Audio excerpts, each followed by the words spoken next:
Merhaba arkadaşlar, kanalıma hoş geldiniz. Bugün sizlerle bu çiçekleri yapıyoruz. Videoda sadece çiçek kısmını göstereceğim.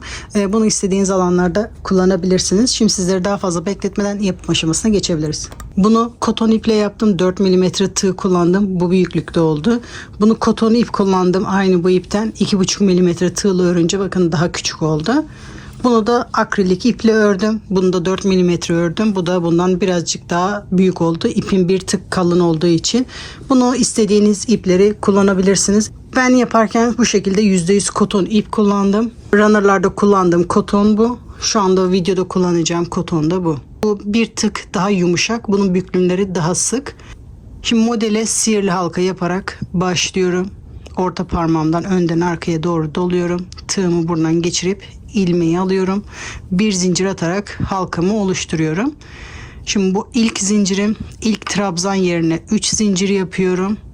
Halka içerisinde trabzan yapmaya devam ediyorum. Bu 1, bu 2.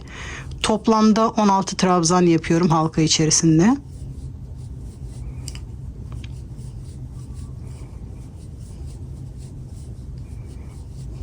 Toplamda 16 trabzan yapalım. Halka içerisinde toplamda 16 trabzan yaptım ve halkamı sıkıyorum.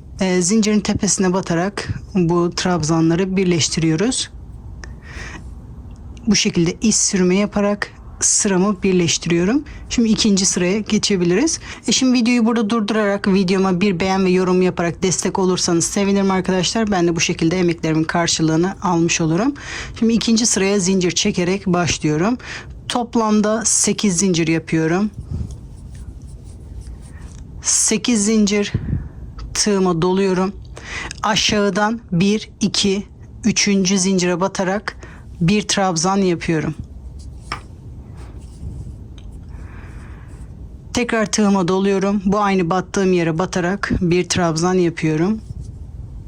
Şimdi ilk bu çiçeğin yerini hazırlamış olduk. Şimdi sıradaki çiçeğin yerine geçiyoruz.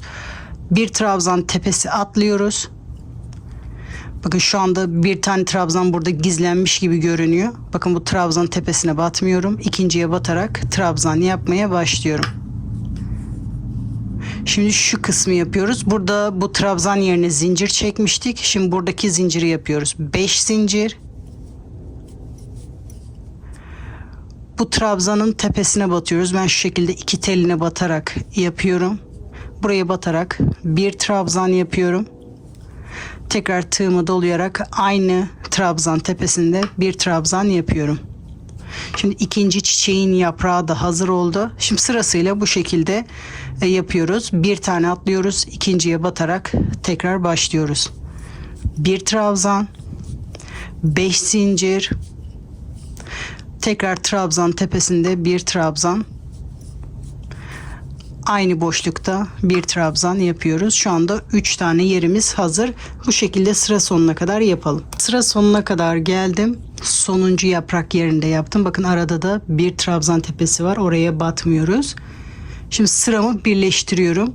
Burada trabzan yaparken battığım zincire batarak iz sürme yapıyorum. Sıramı birleştiriyorum. Şimdi bu taban kısmını hazırladık. Şimdi bu yaprakları yapmaya başlayabiliriz. Şimdi bu ortada trabzan yaptığımız yerde başlıyoruz. Bakın bu trabzanın arkasından beri bu şekilde. Bu tepe kısmını şu anda karıştırmamak için bakın arkaya doğru katlıyorum. Oraya en son işlemi yapacağız. Şu anda burası V trabzan. Bu tepesine batarak bir sık iğne yapıyorum. Şimdi burada trabzan yapmaya başlıyorum. Toplamda 4 tane trabzan yapıyorum. 1, 2, 3 ve 4. Bakın bu katladığım yer hala arkada. Burayı en son yapacağız. Tekrar devam ediyorum. Şimdi bu yöne doğru döneceğiz. V trabzanın tek tarafına yapacağız. Bakın şu anda şu kısmı yapıyoruz. Bu trabzanın üzerinde bakın arkasından beri tığım batıyorum. Daha rahat batabilmek için şu şekilde katlıyorum. Bu trabzan üzerinde 4 trabzan yapıyorum.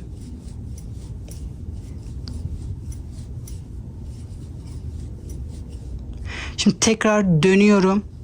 Şimdi o V trabzanın diğer tarafına trabzan yapmaya başlayacağım. Buraya 4 trabzan yapıyorum.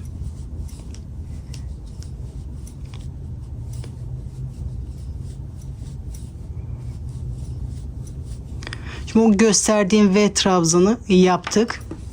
Yani şu anda şu kısmı yaptık. Şimdi bu arka kısmını yapacağız. Yapım aşamasında bu arkada katlamıştım. Şimdi onu düzeltiyorum. Oraya devam ediyoruz. Bakın buradan başlamıştık. Şimdi direkt arka tarafa geçiş yapıyoruz. Arada zincir çekmeden bu arkada 5 zincir olan yere tek tarafta 5 trabzan. Bakın hiç zincir çekmeden direkt buradan geçiş yaptım. 5 trabzan.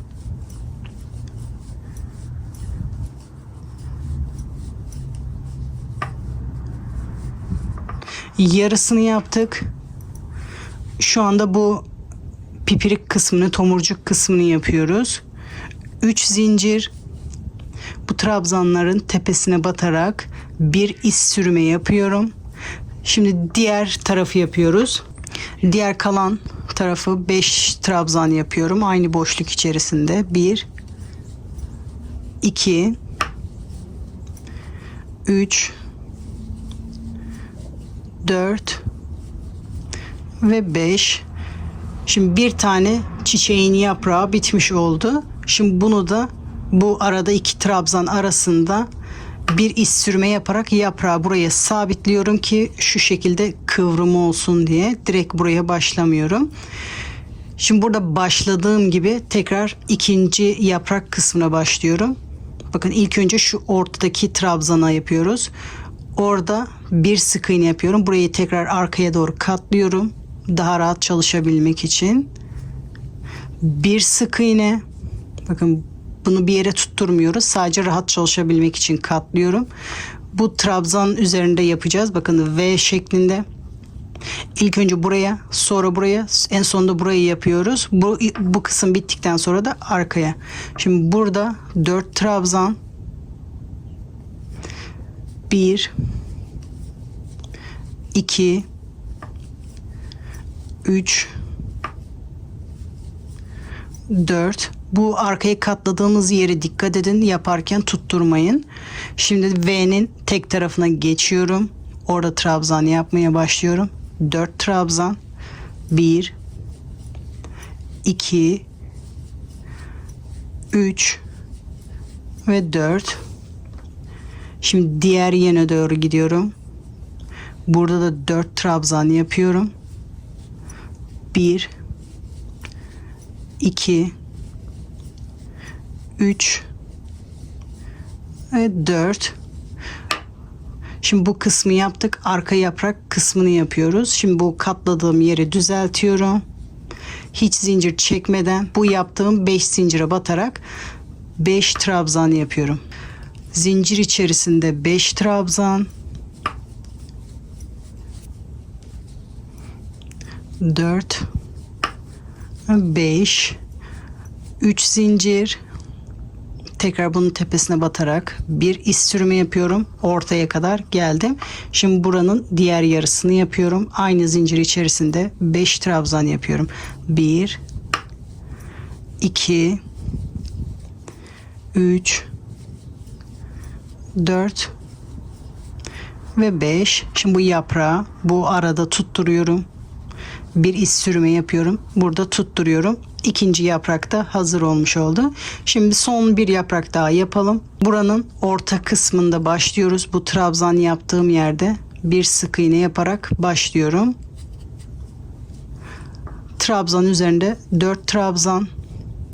1 2 3 ve 4. Şimdi V trabzanın tek tarafına yapıyoruz. 4 1 2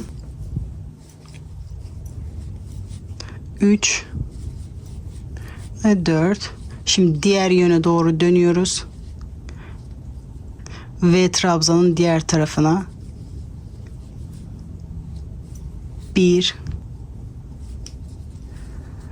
2 3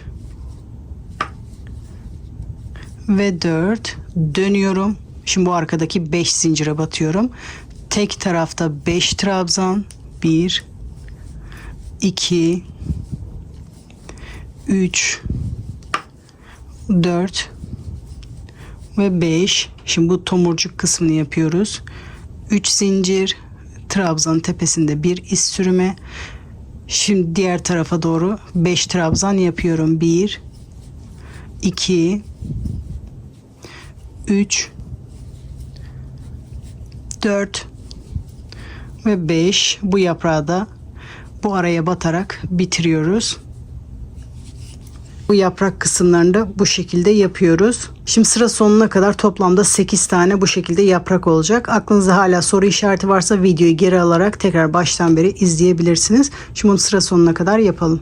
Şimdi sıra sonuna kadar geldim. Toplamda 8 tane yaprak yaptım.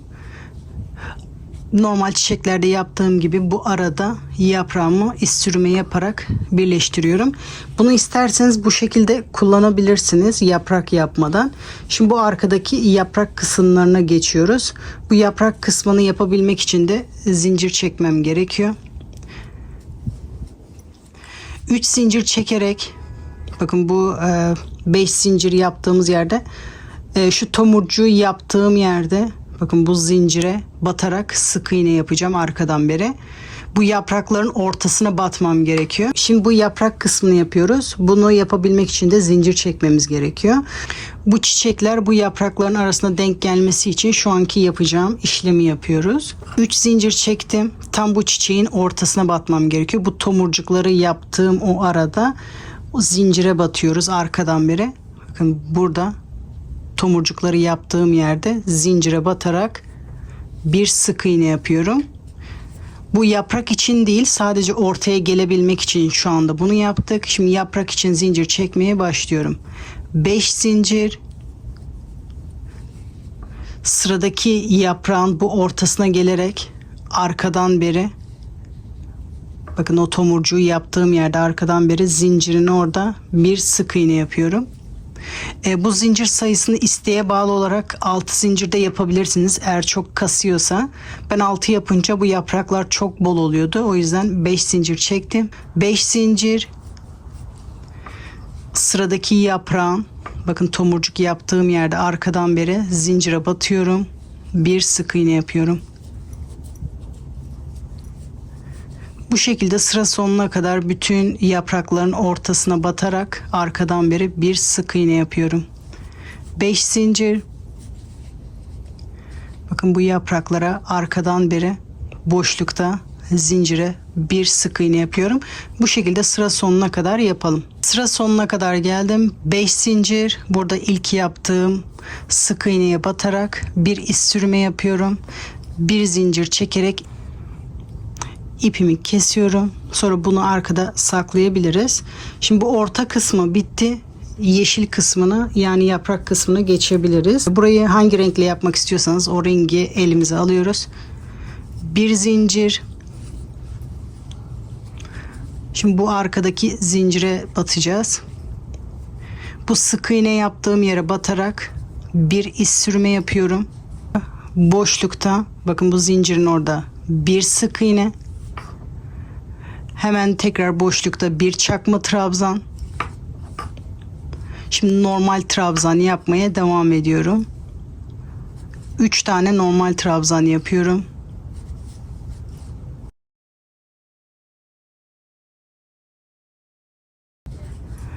Üç trabzan. Şimdi burada yaptığımız gibi tomurcuk yapıyoruz. 3 zincir. Bu trabzanların tepesine batarak bir iz sürme yapıyorum. Şimdi bu tarafta yaptığım işlemi aynı diğer tarafa da yapıyorum. 3 trabzan. 1 2 ve 3. Tekrar burada başlangıçta yaptığım gibi bir çakma trabzan. Başlangıçta yaptığım gibi sonunda da bir sık iğne yapıyorum. Bu şekilde bir tane yaprağı bitirmiş oluyoruz. Tekrar bu sık iğne yaptığım yere batarak bir iz sürme yapıyorum. Şimdi yeni yaprağa başlıyorum burada zincirde. Bir sık iğne, bir çakma trabzan, 3 tane normal trabzan yapıyorum. 1 2 ve 3. Şimdi tomurcuk yapıyorum. 3 zincir tepesine batarak bir iz sürme. Şimdi burada yaptığım işlemi tersten gidiyoruz. 3 trabzan, 1 2 3, buradaki gibi bir çakma trabzan ve tekrar bir sık iğne yapıyoruz. Bu sık iğnenin tepesine batarak bir iz sürme yapıyorum. Yaprağı burada bitiriyorum. Son bir yaprak daha göstermek istiyorum. Bir sık iğne, şimdi sıradaki zincirde bir çakma trabzan, 3 normal trabzan,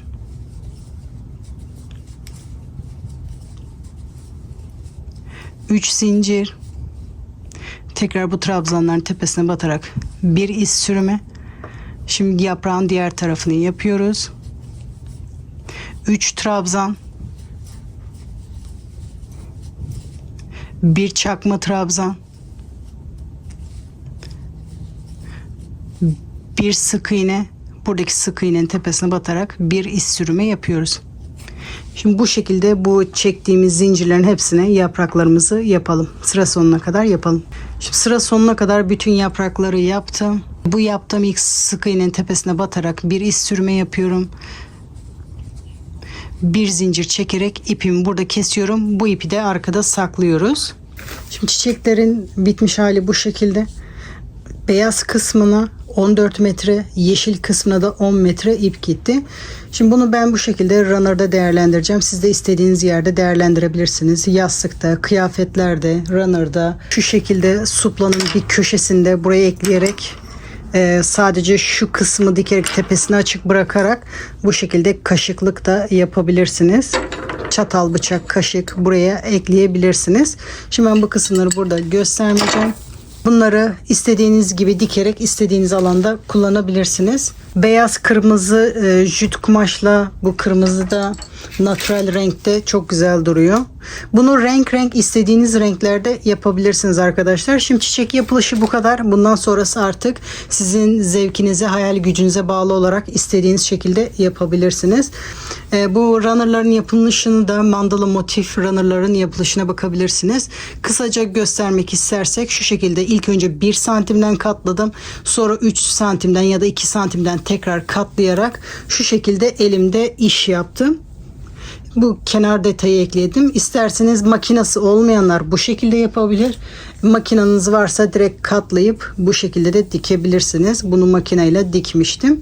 İkisini de yapabilirsiniz. Runner ya da suplada kenarlardan ip çekerek bu kenara elde dikiş ya da makinede dikiş atarak bu şekilde de hazırlayabilirsiniz. Umarım sizler de yaparken keyif almışsınızdır arkadaşlar. Yapacak arkadaşlara kolay gelsin diyorum.